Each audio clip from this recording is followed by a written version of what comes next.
नाजरीन, आप देख रहे हैं exclusive coverage the local journalist की। और इस वक्त हमारे बीच मौजूद है मोहम्मद मुख्तार साहब, जो कि एमएलए कैंडिडेट है मटिया बुरुज कॉन्स्टिट्यूंसी 157 से। मुख्तार साहब, सबसे पहले तो द लोकल जिसमें आपका वेलकम है।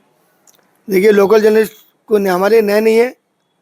शमसुद्दीन भाई लोकल जर्नलिस्ट के एक अहम मीडिया है और मैं शुक्रिया करता हूँ कि हमें उस लायक समझे कि आप अपने चैनल जरिए माध्यम में हमारी आवाज़ लोगों तक पहुँचाने की कोशिश कर रहे हैं। नाजरीन, मैं बात करूंगा ना इधर उधर की बात कर, आज मुद्दे की बात कर। मुख्तार साहब, क्या कहना चाहेंगे? 10 साल हाजी अब्दुल खालिक मुल्ला, ये थर्ड टर्म चल रहा है, क्या कहना चाहिएगा? वाकई ऐसे एमएलए को कैंडिडेट बनाना चाहिए था? तो मैं आपके तू इधर उधर की बात मत कर, मुद्दे की बात कर। खालिक मुल्ला तूने महफिल क्यों लूटा, मुद्दे की बात कर। और खालिक मुल्ला जो जो चीज़ है, एक बात मैं कहना, अभी उनकी उम्र है जो हुआ है 80 या 82 साल, आराम करने की ज़रूरत है।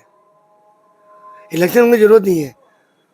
मैं उनकी इज्जत करता हूँ कि आपने 10 साल जिस तरह आपने सरकार आपको हाथ में मडेबोध का बागडोर दिया, आपने कुछ नहीं किया, आवाम को धोखा दिया, वोट लेकर आपने धोखा दिया। जो काम करना चाहिए एमएलए को, वो आपने काम नहीं किया। मुख्तार साहब, आप तो लोगों के बीच जा रहे हैं, क्या क्या मुद्दे हैं आपके पास, बताएंगे आप, जो अब तक लगता है कि जिन मुद्दों पे काम करना चाहिए 10 साल में उन्होंने बर्बाद किया? देखिए, मुद्दा के बाद जहाँ पे सबसे बड़ा है, आज जो मिटियापुर विधानसभा एक मिडिल क्लास के लोग हैं, रोज काम करते हैं, रात में खाना खाते हैं। सबसे बड़ा है मटियापुर में एक बेकारी का समस्या। दूसरी बात, जो मिडिल क्लास के दर्जी भाई लोग हैं, जिस तरह एक तो चटा में एक रेडीमेड भाप हुआ, रेडीमेड कल कारखाना हुआ, तो मटियापुर में खालिक मुल्ला दर्जी भाई लोग के कारखाना कर सकते थे गवर्नमेंट से। दूसरी बात, हर स्टेट में किसान के लिए लोन है, मजदूर के लोन है, हर चीज लोन है। तो गार्डनिंग में सरकार की तरफ से रेडीमेड जो दर्जी भाई के लोन नहीं कर सकते थे, वो नहीं किया। खास तौर पर जो मुद्दा है आज जो खालिक साहब के 10 साल में जो रास्ता का जो अवस्था है, आपने देखा होगा। 10-12 दिन आगे खालिक मुल्ला घेरा हुआ, रास्ता में रोक दिया गया, उसके गाड़ी के नीचे आदमी सो गए कि रास्ता काम करो। विवाद हुआ, प्रतिरोध हुआ, विरोध हुआ। ये आवाम ही तो विरोध कर रहे हैं, काम तो कुछ नहीं हुआ। जो काम होना चाहिए खालिक मुल्ला काम नहीं किया है। सबसे बड़ा बात है, हमारे इतने बड़े मुस्लिम एरिया, माइनॉरिटी एरिया, दर्जी भाई, बंगाली भाई, मुस्लिम भाई बिलोंग किया है, एक अच्छा स्कूल नहीं, एक कॉलेज नहीं। यहाँ पर मैं आपको रोकना चाहूंगा। एक वोकेशनल ट्रेनिंग, जहाँ पर आप नौकरी नहीं दे रहे हैं, एक ट्रेनिंग इंस्टीट्यूट होना चाहिए, कंप्यूटर हो या रेफ्रिजरेटर सीखने की हो या एयर कंडीशन सीखने की हो, ये होना चाहिए ताकि बच्चे कुछ सीख कर कमा सके। इस पर क्या करना चाहेंगे? ट्रेनिंग इंस्टीट्यूट को लेकर क्या कहेंगे? भैया शमसुद्दीन भाई, आप बता रहे हैं, एक तो होता है प्रैक्टिकल और थ्योरिकल। थ्योरिकल तो बहुत कुछ है, प्रैक्टिकल जरूरी है। आज बड़े बड़े इंजीनियर लोग थ्योरिकल है, पढ़ाई लिखा आगे हैं, लेकिन प्रैक्टिकल जो काम करता है, एक तो जानकार मजदूर एक चीज़ जो बना देगा अपने हाथ से, प्रैक्टिकल जरिए है। और जो पढ़े लिखने वाले वो टेक्निकल साफ करेंगे। लेकिन जहाँ पे पहले तो स्कूल होना चाहिए, तब ना बच्चे पढ़ के कॉलेज जाएंगे, कॉलेज से टेक्निकल कॉलेज जाएंगे। तो स्कूल ही कहाँ है? जो स्कूल होना चाहिए, गवर्नमेंट को स्कूल नहीं है। एक अच्छा कॉलेज होना चाहिए, उसके बाद टेक्निकल कॉलेज होना चाहिए। हॉस्पिटल नाम में आदमी धोखा किया। आपको मालूम है 126 करोड़ का ये बजट में हॉस्पिटल है, शायद आपको 126 116 जो भी है, इतना रुपया हॉस्पिटल लगाया गया कहाँ किया रुपया?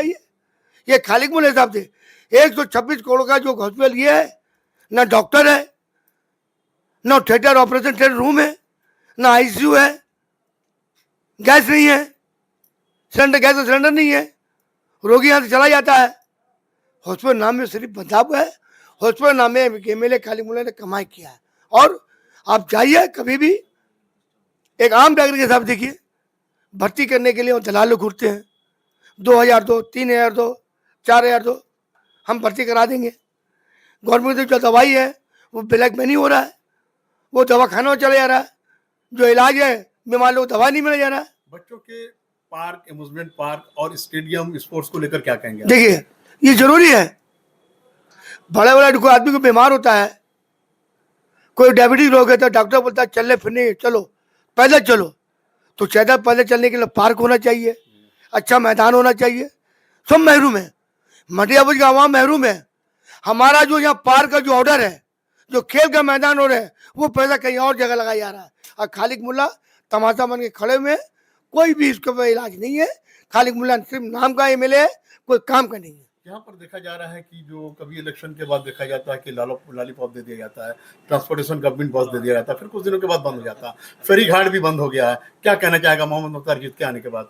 देखिए, आपको याद होगा ये स्लिप इलेक्शन का जो आज बता रहे आपको, जो इसके पहले भी एक तो जब ममता बनर्जी ने खालिक मुल्ला से पूछा, खालिक साहब तुम्हारा की चाय, बोले दिया माँ का बास चाय, तो हम ही खालिक मुल्ला का बोलते चाय, ये जो बस खोता गया लो, कहाँ चल रहा बस।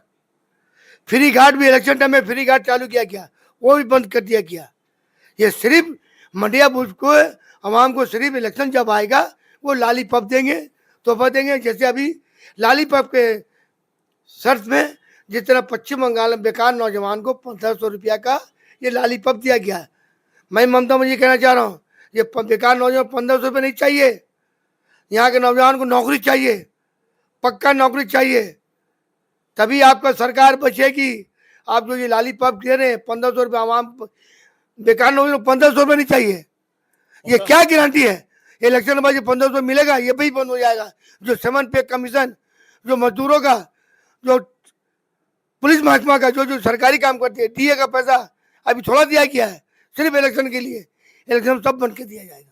मटियाबुज के आवाम से क्या अपील करना चाहेंगे आप मोहम्मद मुख्तार साहब, चूंकि आपको एक बड़ी जिम्मेदारी दी है? मटियाबुज आवाम से ये अपील है,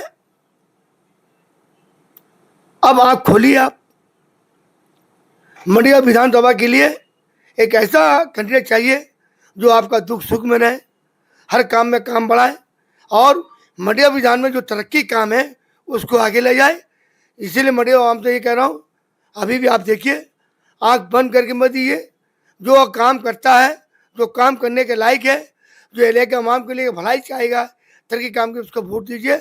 और खालिक मुल्ला ऐसा आदमी को, जो अभी एक जो नया खबर है कि खालिक मुल्ला रात में कुछ बोलते हैं, सुबह भूल जाते हैं, तो हमें कहा लोग भाई खालिक मुल्ला भूल जा रहे हैं, हम उनका दोस्त नहीं, उम्र का तकाजा है।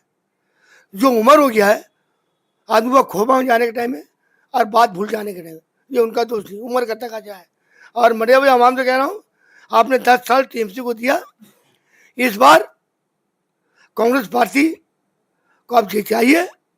दूसरी बात, और कुछ लोग कहते हैं टीएमसी के कि बीजेपी आ जाएगा, बीजेपी आ जाएगा। मटियाबुज विधानसभा में बीजेपी कोई फैक्टर नहीं है, बीजेपी का बहुत 10% है। ये वहाँ बड़े आवाम को बेवकूफ़ बना रहे हैं, बीजेपी आ जाएगा बीजेपी का। असल मानों में पश्चिम बंगाल में बीजेपी को अगर लाया है, बीजेपी का मट्टी मजबूत किया है, इसका नाम है ममता बनर्जी, उसका नाम है अभिषेक बनर्जी। बहुत बहुत शुक्रिया मुख्तार साहब। तो नाज़रीन, आप देख रहे हैं exclusive coverage the local journalist की, और वाकई मुख्तार साहब ने कहा कि 10 साल जो मामलात हुए हैं, क्या कहना चाहेंगे? और एक बात मैं कह रहा हूँ, पूरा पश्चिम बंगाल का आवाम, पश्चिम बंगाल का आवाम परेशान है टीएमसी नेता से। पूरा पश्चिम बंगाल आवाम परेशान है टीएमसी नेता से, खास तौर से मटियाबुज का आवाम परेशान है खालिक मुल्ला से। नाज़रीन, पल पल की अपडेट्स के लिए बने द लोकल जर्नलिस्ट के साथ मैं शमसुद्दीन, कोलकाता से। बहुत बहुत शुक्रिया।